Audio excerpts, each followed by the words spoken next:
నమస్కారం. Welcome to our channel. నేను మీ పద్మావతి. ఈ రోజు మనతో పాటు ప్రముఖ ఆధ్యాత్మికవేత్త మరియు న్యూమరాలజిస్ట్ శ్రవంతి గారు ఉన్నారు. ఆవిడతో మాట్లాడి మరిన్ని విషయాలు తెలుసుకునే ప్రయత్నం చేద్దాం. మీరు కూడా చూసేసేయండి. నమస్కారం మేడం. నమస్తే పద్మ. యాక్చువల్ గా మార్గశిర పౌర్ణమి తర్వాత వచ్చే అష్టమిని అనగాష్టమిగా చేసుకుంటూ ఉంటారు. అయితే దీనికి అసలు విశిష్టత ఏంటి, ఎందుకని ఈ పూజను ఆచరించుకుంటారు, దాంతో పాటుగా ఈ పూజ చేసుకోవడం వల్ల మనకి ఏ విధంగా మనం అనుకునే పనులన్నీ కూడా ముందుకు వెళ్తాయి అంటారు? తప్పకుండా చెప్తానమ్మా. మన దత్తాత్రేయ స్వామికి కూడా అమ్మవారు అంటే దత్తాత్రేయ స్వామికి కూడా ఒక ఫ్యామిలీ పరంగా ఉంది అని మనం చూసుకుంటే గనక, కుటుంబ పరంగా మనం చూసుకుంటే గనక అనగా దత్తుడు అని, అలాగే అమ్మవారు అనగా లక్ష్మిగా మనం కొలుచుకుంటాం అన్నమాట. అంటే దత్తాత్రేయ స్వామిని అనగుడు అంటే పాపాలు అంటని వాడు, అట్లాగే ఎలాంటి పాపపు రాశినైనా కూడా దగ్ధం చేసేవాడు. అలాగే దత్తాత్రేయ స్వామి ఎంత మహిమాన్వితుడు అంటే, బ్రహ్మన్ దగ్గరికి వెళ్ళి మన బుక్ ఇచ్చి రాయి కొత్త రాత అడ్జయ్ నేను చెప్తున్నా అని చెప్పగలిగే స్వామి అనమాట.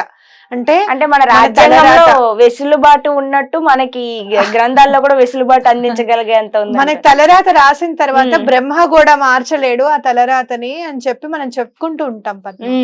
అంటే తలరాతని మార్చలేడా అని అంటే అది దత్తాత్రేయ స్వామి మార్చగలరు, అది గుర్తుపెట్టుకోవాలి. మీరు చూస్తే గనక దత్తాత్రేయ స్వామి గురు చరిత్రలో గనక మనం చూస్తే ఎక్కడైతే చనిపోయిన వ్యక్తిని కూడా స్వామివారు బ్రతికిస్తారు.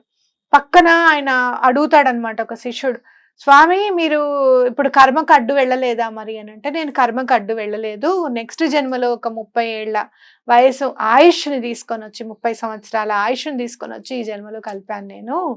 అలా అయితే మరి తర్వాత జన్మలో తగ్గుతుంది కదా?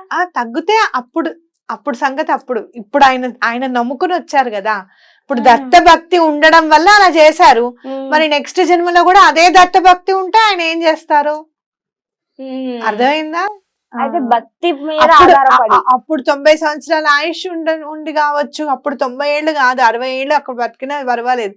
ఇక్కడ ముందు చక్కగా పెళ్ళాం యవ్వనంలో ఉంది, చిన్నవాళ్ళు పాపం తల్లిదండ్రులు ఉన్నారు అతనికి, భార్య తల్లిదండ్రులు ఉండంగా అతను పోవడం అనేది చాలా కష్టం కదా, అవునా కాదా?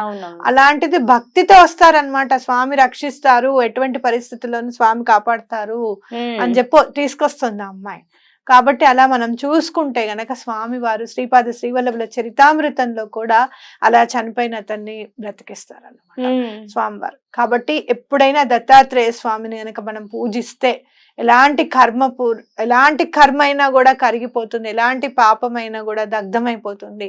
పుణ్యం అనేది సముపార్జించుకుంటాము కేవలం దత్తనామాన్ని నుంచి అని చెప్పి మనం గుర్తెరగాలి. కాబట్టి ఇప్పుడు అనగా దత్తుడిని మనం పూజించేటప్పుడు అనగా లక్ష్మి అమ్మవారిని కూడా మనం పూజిస్తాం. స్వామివారి ఇక్కడ నుదుటి మధ్యలో నుంచి అమ్మవారు ఉద్భవిస్తారనమాట. ఎలా అయితే త్రిమూర్తాత్మకుడో దత్తాత్రేయ స్వామి, బ్రహ్మ విష్ణు మహేశ్వరుల రూపము, అనగా లక్ష్మి అమ్మవారు కూడా పార్వతి సరస్వతి అలాగే లక్ష్మి అమ్మవార్ల రూపం అన్నమాట. కాబట్టి ఆవిడ దత్తాత్రేయ స్వామి వారి స్త్రీ శక్తిగా మనం పూజించుకోవాలి. ఆవిడికే మధుమతి అని కూడా పేరుంది మళ్ళీ. ఓకే, అంటే ఎందరో చాలా మంది వచ్చి మునులు ఋషులు వెయిట్ చేస్తూ ఉంటారు స్వామివారు. ఆ నీటి గర్భంలోంచి స్వామి వచ్చి ఆయన ఉన్మత్తుడుగా కనిపిస్తారనమాట. అంటే స్త్రీలోలుడుగా ఉండి అలాగే మధుపానం చేస్తూ కనిపిస్తుంటే, ఈయన మననే ఉద్ధరిస్తాడు, ఈయనే తాగుతున్నాడు, ఈయనే స్త్రీలోలుడు, మననే ఉద్ధరిస్తారని చెప్పి కొంతమంది వెళ్ళిపోతారు.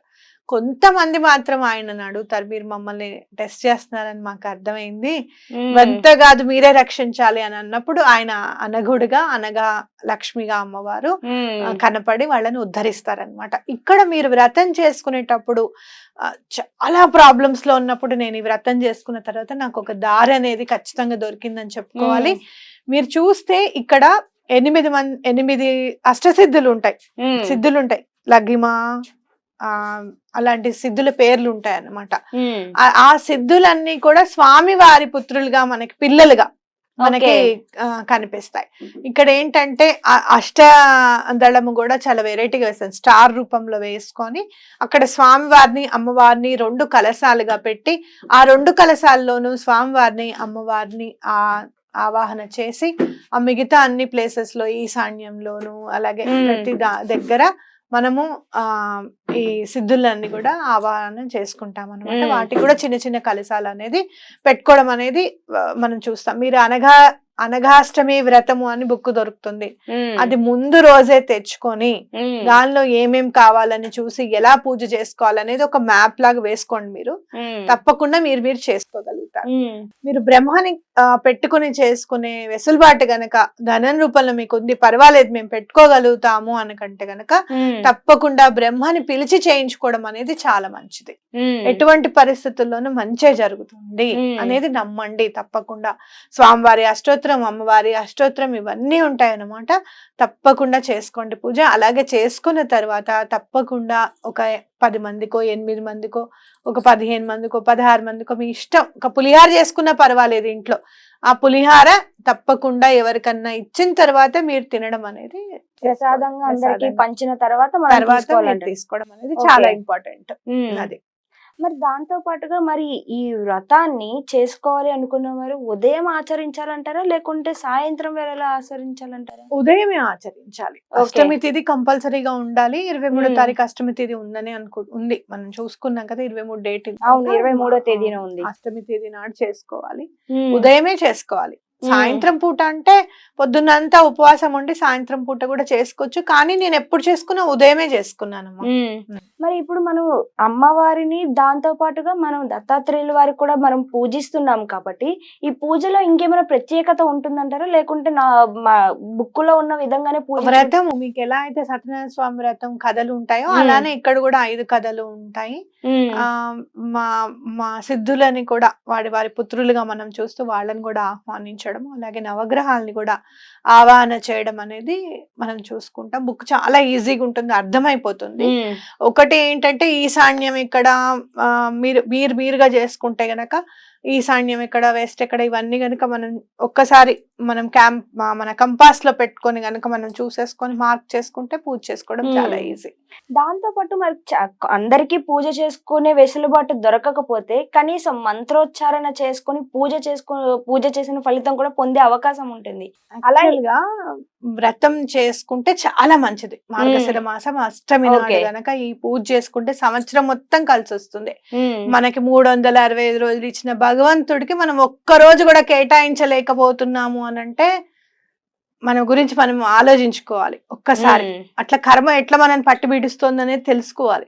అది కూడా స్వామివారి పాదాల మీద పెట్టిన ఆయన నేను ఎలా అయినా సరే నేను ఈ పూజ చేసుకోవాలనుకుంటున్నాను, నాకు నువ్వు చెయ్యి అని చెప్పి తప్పకుండా చేసుకోండి. మీరు ఎక్కువగా ఖర్చు పెట్టుకోవాలనుకుంటే కొంచెం కొబ్బరికాయలు తెచ్చుకోవాల్సి వస్తుంది. స్వామివారి ఫొటోస్ కూడా చక్కగా ఇదివరకు నేను చేసుకున్నప్పుడైతే లేవు, నేను వెళ్ళి ప్రింట్ తీసుకొచ్చుకున్నా. చక్కగా అందుబాటులో ఉన్నాయి స్వామివారివి. తప్పకుండా తీసుకొచ్చుకోండి, తప్పకుండా చేసుకోండి పూజ, చాలా బాగా కలిసి వస్తుంది. మీరు ఇంత గట్టిగా చెప్తున్నారంటే ఆ పూజ యొక్క విశిష్టత అందరికీ అర్థమవుతుంది. నిజంగా శ్రావంతి గారు, మీరు అందరికీ కూడా ఈ పూజ విధానం అనేది ఎలా చేసుకోవాలి అనేది వివరించడం అనేది నిజంగా చాలా మంచి విషయం. ఎందుకంటే ఉంటుంది ఆలోచన అందరికి నేను చేసుకోవాలి అని, కానీ దానికి ఒక గైడెన్స్ ఇచ్చేవాళ్ళు అనేది ఉండడం అనేది చాలా విశిష్టత అనే చెప్పుకోవాలి. అది మీరు చాలా చక్కగా వివరణ ఇచ్చారు. ధన్యవాదాలు.